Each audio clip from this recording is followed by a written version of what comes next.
उससे पहले वो वैकुंठ में जय विजय नाम के जो द्वारपाल है, एक बार लक्ष्मी जी भगवान के चरण दबा रहे थे, तो भगवान के चरण कैसे हैं? कमल के फूल जैसे कोमल, तो ऐसे दबा रही थी, पिचक रही थी, सॉफ्ट है। तो लक्ष्मी जी ने पूछा है ना, मैं आपसे एक बात पूछना चाहती हूँ, आपके चरण इतने कोमल हैं कि मैं जब दबाती हूँ तो मेरी अंगुलियों के निशान इसमें पड़ जाते हैं। थोड़ा भी मैं दबा रही हूँ, उसका निशान आ जाता है। तो आप जो इतने बड़े बड़े राक्षसों को मार देते हो, कैसे मार? क्योंकि राक्षस लोग तो उनका वज्र का शरीर होता है, ताकतवर होते हैं, पहाड़ होते हैं, और आप उनको मार देते हैं।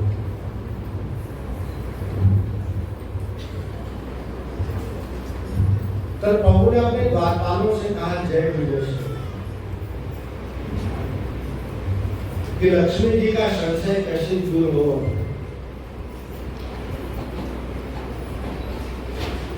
भगवान ने जय विजय से कहा, तुम दोनों मेरी छाती पर प्रहार करो। मेरी छाती वज्र की तरह कठोर है।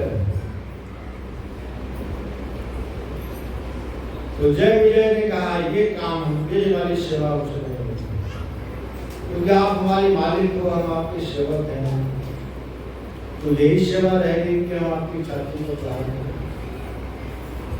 भगवान ने कहा, इसे सेवा समझो, जितना तुम्हें बल है, जितना ताकत है, पूरी शक्ति के सामने छाती को मारो। बाबा प्रभु के कहने पर जय विजय ने सेवा करने से इनकार कर दिया, कहा कि आप स्वामी हैं, हम आपके दास हैं, हमसे ये वाली सेवा। तब भगवान ने क्या किया? अपने गले के हार को उतारा,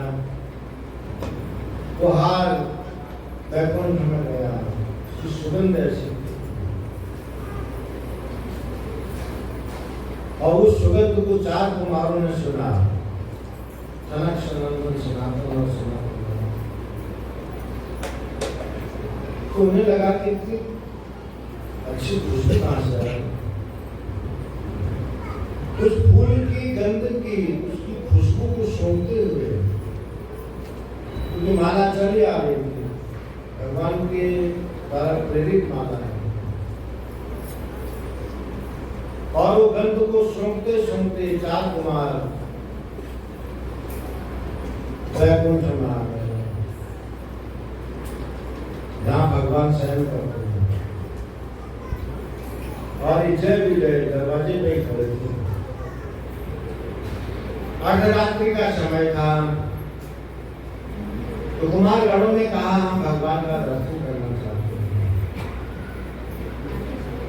तो इनको जय विजय नाम की जो द्वारपाल है, उन्होंने रोक दिया कि भगवान शयन कर रहे हैं, इस समय आप दर्शन नहीं कर सकते, क्योंकि भगवान की माया से प्रेरित यह लीला है। कुमार गणों ने कहा, इसी वक्त दर्शन करेंगे। जय विजय ने कहा, तुमको अंदर जाने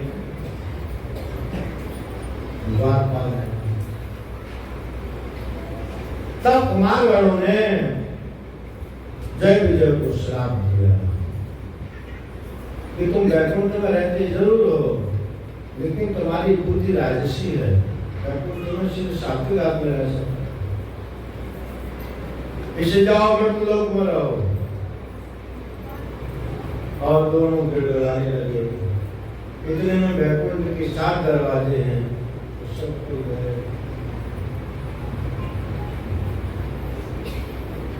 और भगवान का दर्शन किया कुमार गणों ने। और भी कई कथाएं वही जय विजय। कश्यप ऋषि की दो पत्नियां हैं, दिति और अदिति। दिति से दैत्य हुए, अदिति से देवता हुए। दिति के गर्भ से हिरण्यकश्यप और हिरण्याक्ष का उत्पन्न। तो हिरण्याक्ष को भगवान वराह ने मारा, 16 अवतार दिया प्रभु ने। भगवान के 24 अवतारों में शुक्र अवतार दिया और अपने भाई की मौत का बदला लेने के लिए हिरण्यकश्यप को भगवान से बैर करता है। अपने गुरु शुक्राचार्य के पास गया, कहा मुझे विष्णु को मारना है। शुक्राचार्य ने कहा कोई भी काम करना उसके लिए तपस्या करनी पड़ती है, तुम तप करो, तप के बल पर सब। तो शुक्राचार्य की आज्ञा पाके हिरण्यकश्यप ने तप किया। और जब तप कर रहे थे हिरण्यकश्यप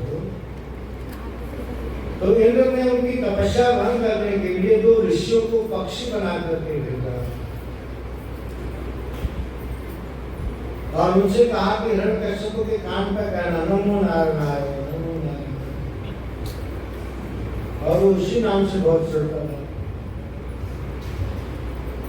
वो 2 ऋषि थे तपस्वी, इंद्र के आदेश पर दोनों पक्षी बने और आके नमो नारायण, नमो नारायण। तो पहले तो 2-4 बार सुनता रहा, जब बार बार बोलने लगे तो तपस्या से इंद्र का उद्देश्य था हिरण्यकश्यप की तपस्या भंग करना और तपस्या छोड़ करके अपने घर आ गया। ये कथा पुराण में और अपनी पत्नी कयादु से कहा कि 2 पक्षी आए थे, ऐसा ऐसा मेरे दुश्मन था, नारायण नारायण। तो कयादु गर्भवती है, उसके बच्चे ने नारायण नाम सुना, इसीलिए प्रहलाद महाराज पैदा होते नारायण नारायण। और फिर पत्नी कयादु ने कहा आप आदि तपस्या छोड़ दी क्यों आए, दोबारा तपस्या पूरी। तो पत्नी के आग्रह पर फिर तपस्या करने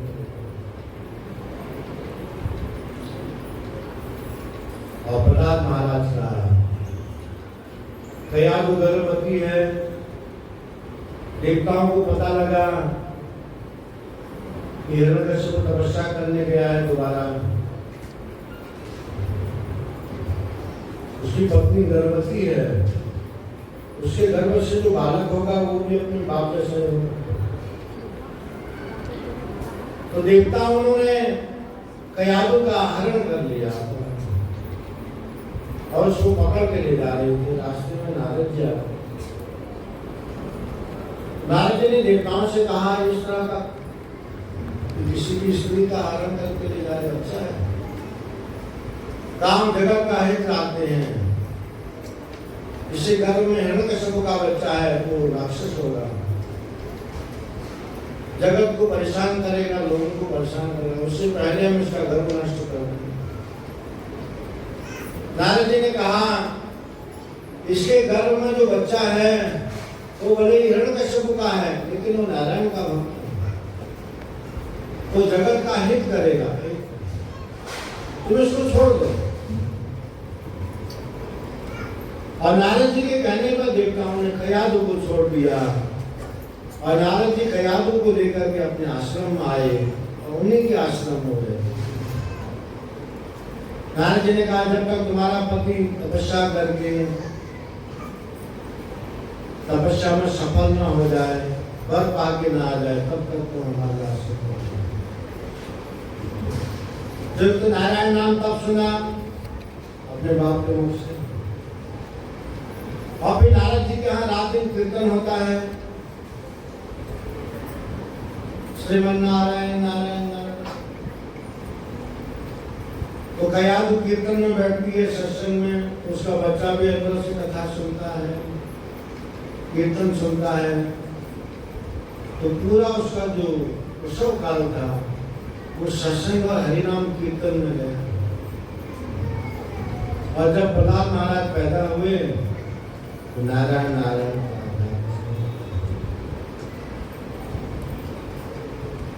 और हिरण्यकश्यप की तपस्या पूरी हुई। ब्रह्मा जी से वर मांगा मैं अमर हो जाऊं। ब्रह्मा जी ने कहा खुद अमर नहीं है, तुम क्या अमर? आप ब्रह्म भुवना लोका पुनरावर्ति अर्जुन माम उपेति तु कौन्तेय पुनर्जन्म न विद्यते। इस पृथ्वी से लेकर आप ब्रह्म, इस पृथ्वी से लेकर ब्रह्म लोक जितने भी प्राणी हैं सबको मरना पड़ता।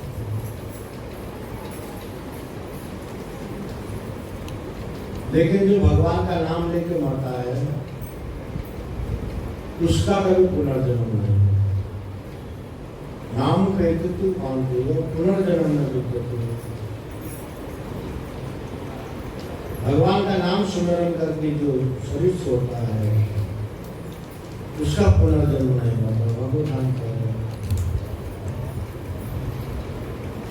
हिरण्यकश्यप ने तो घुमा फिरा के बरमाना, ठीक है, न मनुष्य से न राक्षस से, न अस्त्र से न शस्त्र से, न दिन में न रात में, न अंदर न बाहर, न ऊपर न नीचे, जहाँ जहाँ तक हिरण्यकश्यप का दिमाग गया सब ब्रह्मा जी से मान लिया। ब्रह्मा जी ने कहा तथास्तु,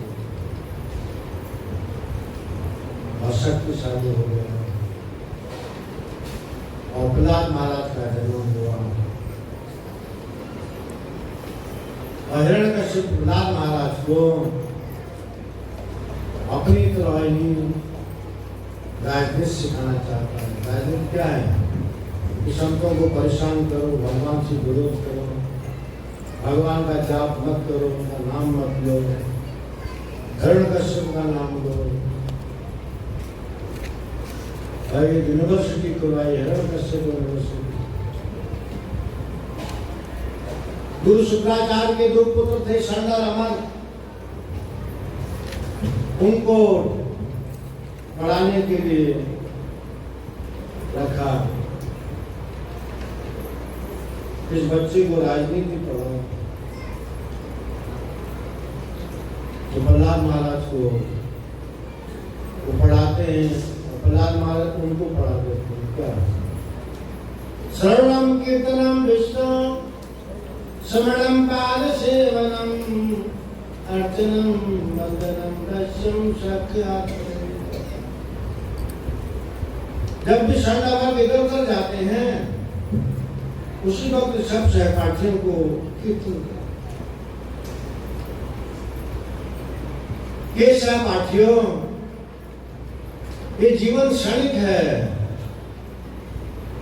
जैसे जीव होश संभाले, प्रहलाद महाराज का कहना है हमको 5 साल की उम्र से भगवान का भजन करना।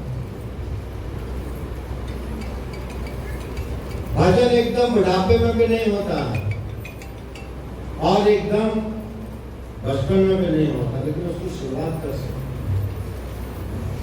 और जवानी होते होते भजन परिपक्व होना। जैसे बिना के तार हैं, आप उनको बहुत ढीला कर दो उसको नहीं आएगा, बहुत टाइट करें फिर भी नहीं आएगा। ये मध्यम रखो, थोड़ा ही कभी तो कहता। भक्ति का सबसे अच्छे आवश्यक कौन सी है? भक्ति करने की जवन। जितने भी जीव पाप करता है किसमें? जवन।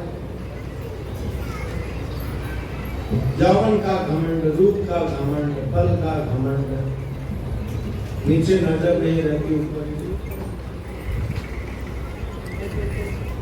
वही एक ऐसा काल है जो हमारी दुर्गति और सतीर्थ का कारण बन सकता है। अपने सहपाठी से कहते हैं कि लोग भजन क्या श्रवणम, भगवान की कथा सुनो। कीर्तनम, भगवान का नाम संकीर्तन करो। हरे कृष्णा कृष्णा कृष्णा हरे हरे, हरे राम राम राम हरे हरे। सब लगा के फिर आते हैं, फिर समझाते हैं। क्या हुआ? और दोनों गुरुपुत्रों ने हिरण्यकश्यप से कहा, आपका बालक नहीं दर्द कर रहा अभी, क्योंकि हम इसको पढ़ा देते हैं, पढ़ाना चाहते हैं, ये हमको पढ़ा।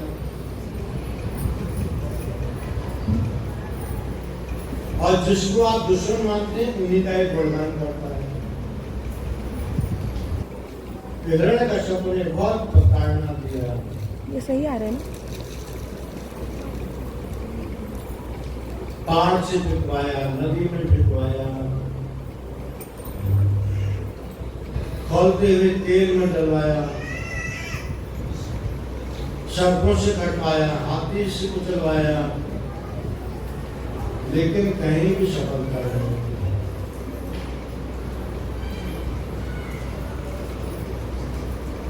जहां तक हिरण्यकश्यप की सामर्थ्य थी, प्रहलाद महाराज ने एक दिन देखा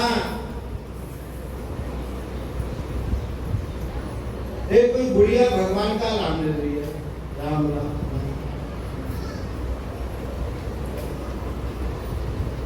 तो प्रहलाद महाराज ने पूछा, क्या नाम क्यों लेती है? उसने कहा, मेरे एक बिल्ली का बच्चा था, कुमार की पत्नी थी वो, कुमार मिट्टी की बर्तन बनाते हैं, तो बिल्ली का बच्चा वो घड़े के अंदर चला गया, मिट्टी के अंदर, और उसने सीखने के लिए उसको भी चूल्हे पर रखा। अब उसे ध्यान नहीं है कि कौन से मटके के अंदर उन्होंने बिल्ली का बच्चा रखा। तो राम नाम जप रही थी कि मैं तो उसकी रक्षा नहीं कर सकती, थोड़ा इस साइड हो, लेकिन भगवान का नाम उस बच्चे को बचा सकता है। प्रहलाद महाराज जी सब देखते हैं, कितना विश्वास है।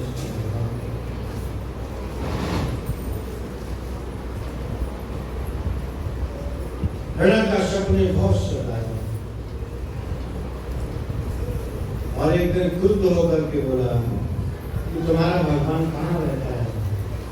प्रहलाद महाराज ने कहा, हमारा भगवान कहाँ नहीं रहता, कण में व्याप्त है। तो गाइस खंबे में भी है, महल में खंबा था। तो प्रहलाद महाराज ने कहा, कण कण में, तो खंबे में नहीं। भक्त प्रहलाद की बात पर विश्वास करके हिरण्यकश्यप ने खंबे पर तलवार मारी और भगवान को कटोरे थे। शूर अनेक फिरे कलमागत, वह पद सूर सुसाद कहाँ, ताल मजीरा बजाती फिरे, मीरा मतवारी शिक्षा कहाँ।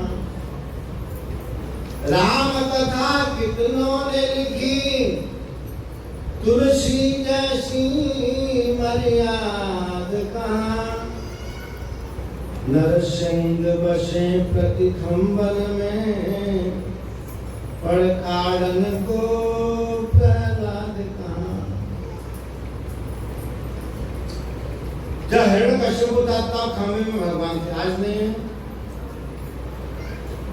खंबे में आज भी तो है। तो कोई कुल्हाड़ी मारो कि पिलर को कुल्हाड़ी मारो, भगवान निकले। प्रहलाद महाराज जैसा भक्त चाहिए। आज भी नरसिंह भगवान है, लेकिन प्रहलाद महाराज जैसे भक्त नहीं। हम बोल तो सकते हैं खंबे में भगवान है, लेकिन कोई पिलर पर हथौड़ा मारे कुछ निकलेगा, तो क्या प्रहलाद महाराज नहीं? इसलिए प्रहलाद महाराज ऐसा भक्त बनना पड़ेगा। अब जो कहेंगे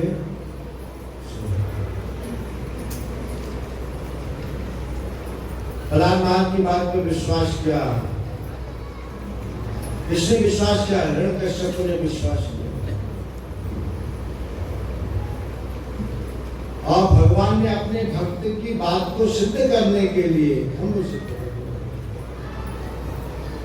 योगियों ने कटाक्ष किया भगवान पर कि हम रात दिन आपको अपने हृदय में बिठाना चाहते हैं। योगी लोग योग के बल पर भगवान को हृदय में बिठाना चाहते हैं, बुलाना चाहते हैं। तो योगियों ने भगवान से कहा, हम लाखों जन्मों से आपको पुकार रहे हैं, आप हमारे हृदय में आओ।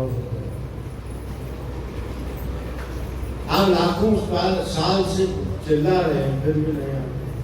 और एक बालक के कहने पर आप 1 मिनट में आ गए। भगवान ने कहा, तुमको मुझ पर विश्वास नहीं, प्रहलाद को मेरी बात, मेरे नाम पर विश्वास है। तुम लोग जबरदस्ती मुझे बिठाना चाहते हो। प्रहलाद मेरे नाम को समर्पित है, नहीं ठीक है, उसे विश्वास है। मैं जैसे प्रभु को पुकारूंगा, उसकी पुकार है, तुम जबरदस्ती। न हम वसामि वैकुंठे योगिनां हृदयं न च यत्र गायन्ति मद्भक्ता तत्र तिष्ठामि नारद। नारद जी से कहते हैं भगवान, मैं वैकुंठ में नहीं रहता, न हम वसामि वैकुंठे योगिनां हृदयं न च, नहीं मैं योगियों के हृदय में रहता हूँ। यत्र गायन्ति मद्भक्ता, जहाँ मेरे भक्त मेरे नाम का कीर्तन करते हैं, तत्र तिष्ठामि नारद, उन्हीं के बीच में बैठा रहता हूँ। नारद जी इसे जहाँ हरी चर्चा होती है, नाम संकीर्तन होता है, उन्हीं के बीच में भगवान करते हैं। राम जी ने हनुमान जी से कहा, मेरे साथ साकेत चलो ऊपर। तो हनुमान जी ने कहा, वहां जाके क्या करो? राम जी ने कहा, हमारे साथ रहोगे राम। हनुमान जी ने कहा, आपके साथ रहकर क्या करो? आपकी कथा होती है क्या होती है? भगवान ने कहा, हमारी कथा नहीं होती, क्योंकि हम वहां खुद ही रहते तो मैंने क्या कथा। हनुमान जी ने कहा, जहाँ आपकी कथा नहीं होती वो उधर नहीं आना चाहिए। भगवान के बार बार कहने पर भी हनुमान जी ने साकेत धाम का त्याग किया है और कथा को सुना। इससे आज भी हनुमान जी जीवित है। कुछ लोग जीवित है ना, कृपाचार्य, अश्वत्थामा, हनुमान जी, बलि महाराज, व्यासदेव, सात लोग जीवित।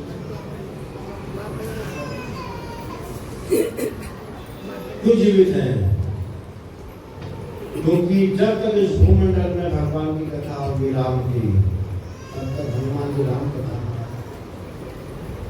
जहाँ भागवत होगी वहां स्वयं भगवान। इसे कथा और कीर्तन से बढ़कर भगवान का भी त्याग किया जा सकता है। अगर भगवान कहे मेरा कथा कीर्तन छोड़ो, मेरे साथ चलो, तो भक्त भगवान का भी त्याग। सनातन गोस्वामी वृंदावन में भजन करते हैं, मधुकरी करते हैं, भिक्षा मांग के जाते हैं, रोटी छाछ जो ब्रजवासी के घर से मिला, कीर्तन करते हैं। और एक दिन भगवान ने कहा, मैं आपके साथ रहना चाहता हूँ। सनातन गोस्वामी ने कहा, आप 56 भोग खाते हैं, मैं कहाँ से 56 भोग लाऊंगा? मैं तो सूखी रोटी नमक इसी से गुजारा करता हूँ। भगवान ने कहा, मैं जो आप खाएंगे वो मैं खाऊंगा। तो कहा ठीक है। तो पहला दिन था, सनातन गोस्वामी ने रोटी दी और रोटी पकड़ा दिया, अथा नमक रख दिया। 1-2 दिन हुए, फिर 2-3 दिन बाद फिर भगवान ने कहा, आप रोटी तो देते हो, सब्जी भी देते हो। सनातन गोस्वामी ने कहा, मैंने तुमसे पहले ही कहा था, अब तुम सब्जी मांगोगे, परसों को फिर रबड़ी मांगोगे, फिर लस्सी मांगोगे, मैं तुम्हारे चक्कर में अपना भजन भूल जाऊँ, इसलिए ऐसा है, कृपा करके आप हमारे यहाँ से जाइए। मैं आपको त्याग सकता हूँ, आपके भजन को नहीं। सनातन गोस्वामी का प्रसंग है, भगवान पीछे पीछे आते थे और सनातन गोस्वामी कहते दूर रहो हमसे। क्यों? भगवान भी अपनी कथा में, अपनी तपस्या में विघ्न कर देते, लेकिन जो भगवान का भक्त है वो भगवान के बहकावे में भी नहीं आता। दूसरे लोग ठीक है, हम तो किसी के भी बहकावे में आ जाते।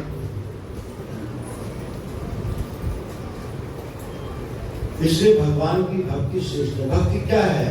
हरि नाम कीर्तन। भक्ति मतलब भगवान की कथा सुनना, उनका कीर्तन। अब आज से अधिक मास शुरू हो रहा है, मल मास, पुरुषोत्तम मास, 3 साल में एक बार आता है। नहीं चलेगा, पूरे महीने अरे नहीं भगवान दिख का रहा है। कीर्तन, सत्संग। सबसे बड़ी तपस्या क्या है? ये महीने झूठ मत बोलना। नहीं 100 माला जप किया, एक तो झूठ नहीं बोलना है और दूसरा किसी से बात विवाद चुगली करना है, इसके भी कोई नहीं, उसको कभी नहीं करना चाहिए। लेकिन भगवान कभी कभी, जैसे शोरूम में साड़ी की सेल होती है, सेल होती है इतने तारीख से इतने तारीख तक 50% डिस्काउंट, वो 50% पहले ही बढ़ा देगा, तो उसमें से डिस्काउंट। भगवान ऐसा नहीं करते, तो भगवान भी कभी कभी ऐसी कुतियां निकालते हैं कि थोड़ा सा करके पुरुषोत्तम मास में अगर आप भजन कर लेंगे, 1 महीना अगर आप आपने अच्छी तरह से जाप किया, कीर्तन किया, साधु संत किया, भगवान का दर्शन करेंगे, ये कई साल भजन करने का फल एक ही महीने में हो जाए। हरि बोल।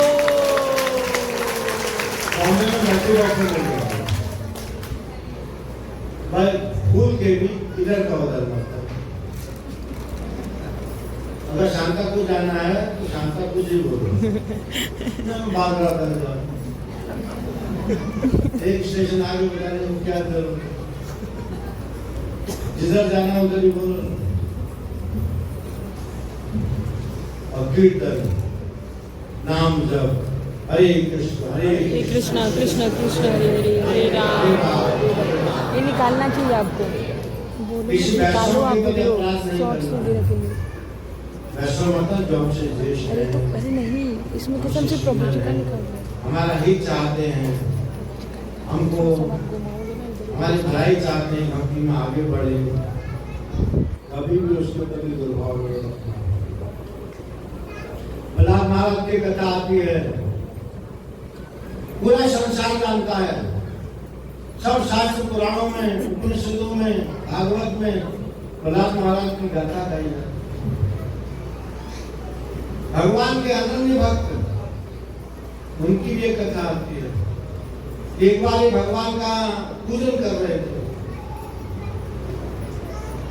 मंदिर में सफाई, दिया ठीक करना, जो पूजा का विधियां हैं, हरि नाम कीर्तन,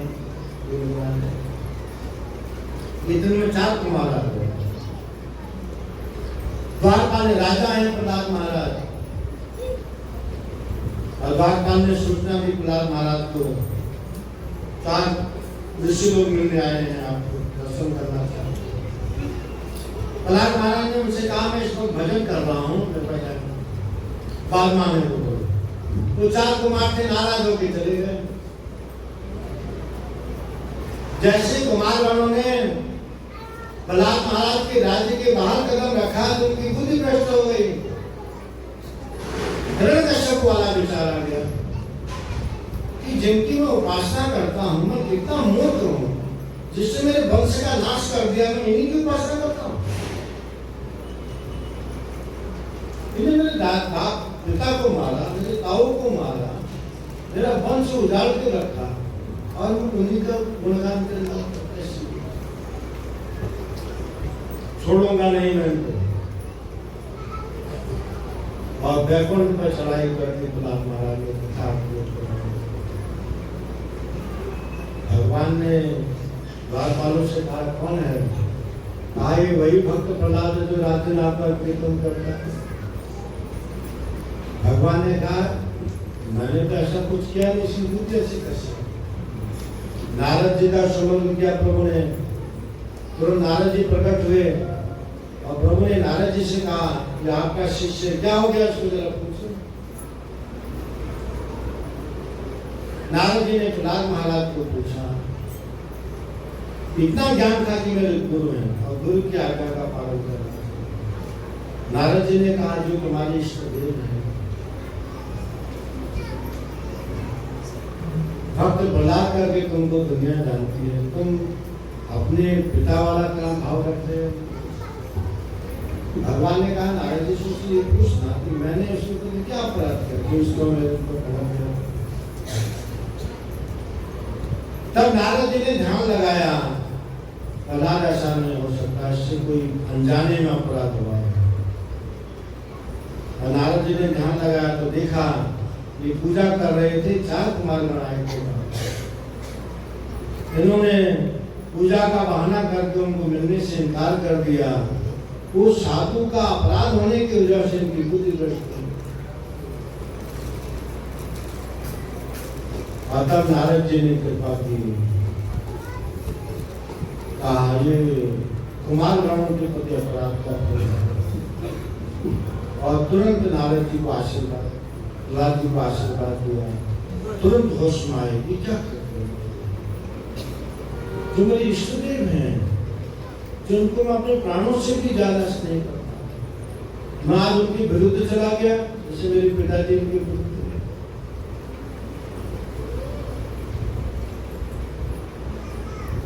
वैष्णव अपराध, भक्त अपराध बहुत भयंकर होता है। प्रहलाद महाराज की बुद्धि भ्रष्ट कर सकता है, हम लोग क्या? इससे कभी भी भगवान के भक्त के प्रति निंदा भाव, कोई ऐसा भाव नहीं रखना चाहिए जिसमें दोष बनता है। ऐसे प्रहलाद महाराज हम सबको शिक्षा देते हैं कि भगवान का भजन करो, श्रवणम कीर्तनम विष्णु श्रवणम। हमारा आश्रित प्राज्ञो बचपन से ही 5 साल की उम्र से भगवान का भजन करना।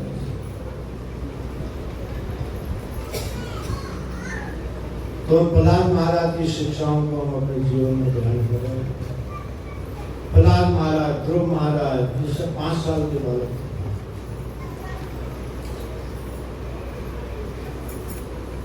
हमको इनके जीवन से शिक्षा लेना है। उनके यहाँ कोई कमी थी, ध्रुव महाराज के यहाँ कोई कमी है? उत्तानपाद के पुत्र हैं वो, जो भूमंडल के सम्राट, भोग की कोई कमी नहीं है। प्रहलाद महाराज दर्द वंश के सम्राट, उसके लड़के। अगर अपने पिता की बात का हाँ मिलाए, क्या उनको कोई तकलीफ दे सकता है? लेकिन भगवान का भजन करने के लिए, हम लोगों को शिक्षा देने के लिए, हम लोग तो कोई भूमंडल के सम्राट नहीं, शेख हो सकते हैं, शेख भी अपने घर का। कोई आदमी कहे हमारा पति, उससे प्रभुपाद कहे इस भूमंडल में एक से एक धनाढ्य व्यक्ति हैं, लेकिन कोई धनाढ्य व्यक्ति ऐसा कह सकता है कि पूरे देश को मैं खिलाता हूं? हो सकता है? एक से एक सम्राट हैं, एक से एक अधिपति हैं, एक से एक नामी गिरामी लोग हैं, लेकिन कोई ये दावा कर सकता है कि मैं इतने लोगों का पालन करता हूं? लेकिन भगवान दावा करते हैं, अहम बीज प्रतिपिता सब योनिषु कौन्तेय, मैं सब योनियों में सबका पिता हूं कह रहे हैं, एक योनि में भी नहीं। हम लोग ऐसा दावा कर सकते हैं? क्या किसी देश का कोई राष्ट्राध्यक्ष ऐसा दावा कर सकता है? क्योंकि उसकी इतनी कैपेसिटी नहीं, भगवान की इतनी सामर्थ्य है। वो दावा करते हैं गीता में, सर्व योनिषु, ये अर्जुन सब योनियों में सबका बाप है और मैं सबका पालन करता हूँ। भोक्तारम एकदम शाम सर्वलोक महेश्वर। इसलिए जो सबका पालन करता है, विश्व भरण पोषण कर जो ही ताकर नाम अरे हो जाएगा नारायण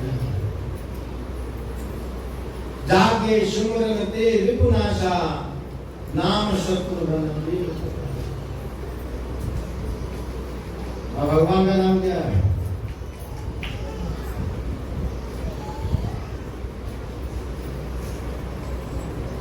लक्ष्मण धाम राम प्रिय सकल जगत आधार गुरु वशिष्ठ ते ही राखा लक्ष्मण नाम उधार। पूरी पृथ्वी को अपने सर पर धारण करते हैं श्रेष्ठ। वो भी दावा नहीं करते पूरी पृथ्वी का पालन करते। इसलिए प्रहलाद महाराज की, आचार्यों की, जो भगवान के बड़े बड़े भक्तों की एक ही आज्ञा है, एक ही सुझाव है, हम सबको भगवान की शरण सब शाने हमारे हाथ में। तीन तरह की किताब है, दैविक दैविक भौतिक किताब राम राज किताब है। इतनी गर्मी पड़ रही है, तप रहे हैं, किताब है। रात को मच्छर नहीं सोने ताप। कंप्लेन करो ना मच्छर का, इसी गवर्नमेंट की हिम्मत है कोई मच्छर पकड़ दे? इतनी बड़ी आर्मी है, इतनी एयरफोर्स है, नौसेना है, एक मच्छर पकड़ लेता है। जिधर से पकड़ के उधर कान के अंदर घुस जाएगा। क्या सामर्थ्य है हमारी?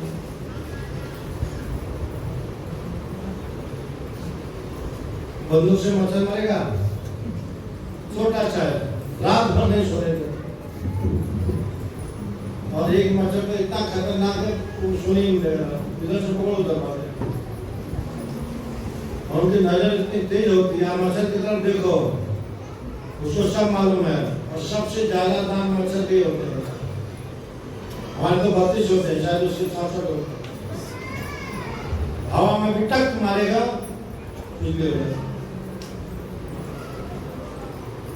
कितना पावरफुल प्राणी है, दिखाई भी नहीं देता। और हम समझते हैं बड़े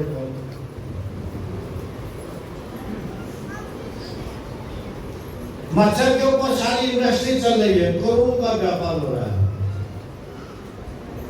मच्छर को मारने के लिए कॉइल हो गया, स्प्रे हो गया, इतने प्रोडक्ट बना रहे हैं कि करोड़ों रुपए लोग कमा रहे हैं। इसके लिए मच्छर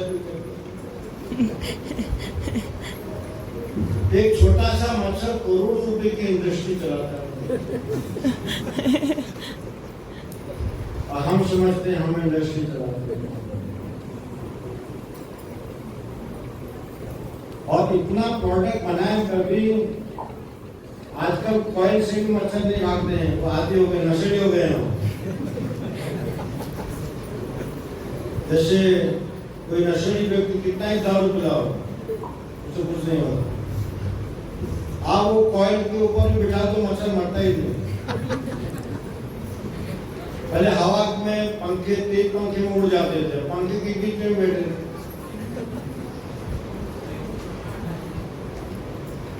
उससे हम लोगों की क्या सामर्थ्य?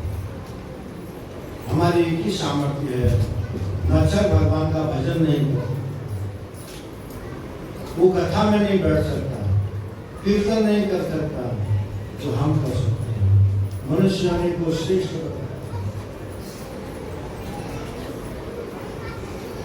बड़े भाग मानुष तन पावा, सुर दुर्लभ सदग्रंथ निगावा।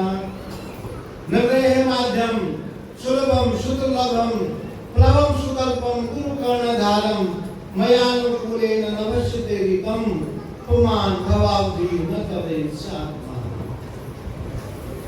करोड़ों करोड़ों जन्मों की तपस्या का फल है हमको मनुष्य देह मिले। देह मिलने के बाद सत्संग मिला है, साधु संग भगवान के भक्तों का संग। इतने बड़े सौभाग्य की बात है। और हमारा उद्देश्य क्या है? कैसे हम भवपात इस संसार को भवकूप कहा है, भव शब्द, इसको पार करने की नौका कौन सी है?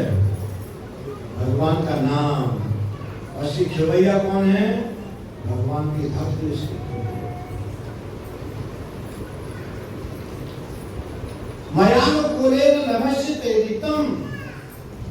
भगवान कह रहे हैं जो मेरे नाम के आश्रय में भव सागर को पार करना चाहता है, मैं उसकी नाव को स्पीड देता हूँ, ऐसे हवा चलाऊंगा, अनुकूल गति दूंगा उसको, गतिमान। लेकिन ये सब व्यवस्था होने पर भी जो व्यक्ति अपना परलोक सुधारना नहीं चाहता है,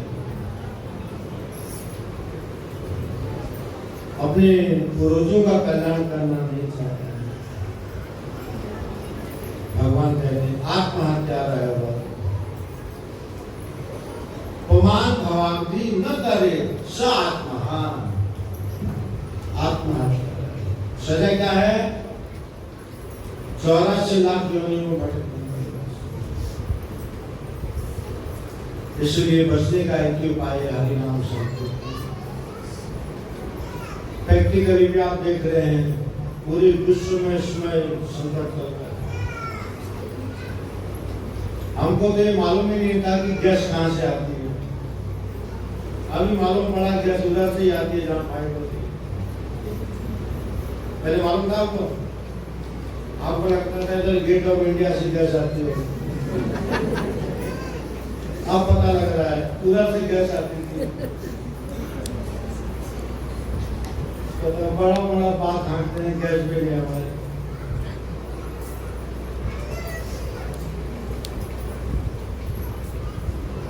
सब आर्टिफिशियल। अगर एक रात 2-3 रात लाइट ना रहे, बॉम्बे छोड़कर चले, अगर ठीक रात को लाइट चली जाए, अगर आजकल चली जाए तो रात को भाग जाए।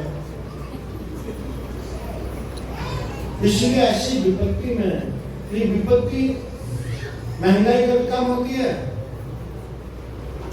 आपने सुना पुराने 10 साल पहले की महंगाई थी, आज उस समय 100 रुपए का था, वो आजकल 10 रुपए का मिला। सुना 100 का 1000 हो गया हो। इससे जैसे महंगाई बढ़ती जाती है, ये विपत्तियां बढ़ती जाएंगी। समझता है? लेकिन जो समझदार मनुष्य है वो इन प्रपंचों में नहीं पड़ता। वो कौन से प्रपंच में पड़ेगा? कौन है बहस में पड़े? हमारे यहाँ पे कुछ है? अभी हम बड़ा बड़ा भाषण दें, ऐसा होना चाहिए, गवर्नमेंट ऐसा क्यों कर रही है, ये सब गलत। कौन सुनेगा? हमारा कुटुंबा गाएंगे हम। इससे अच्छा उनके मुख लगने के बजाय क्यों हम भगवान के मुख लगे? हे प्रभु चलो, कोई अपराध हमने किया होगा, ऐसे संकट में फंस गए, लेकिन अब दोबारा इस संकट में फंस। ये जीवन हमारा अंतिम जीवन हो और इसके बाद आपके धाम में हमारा जन्म हो, मृत्यु लोक में हमारा जन्म हो।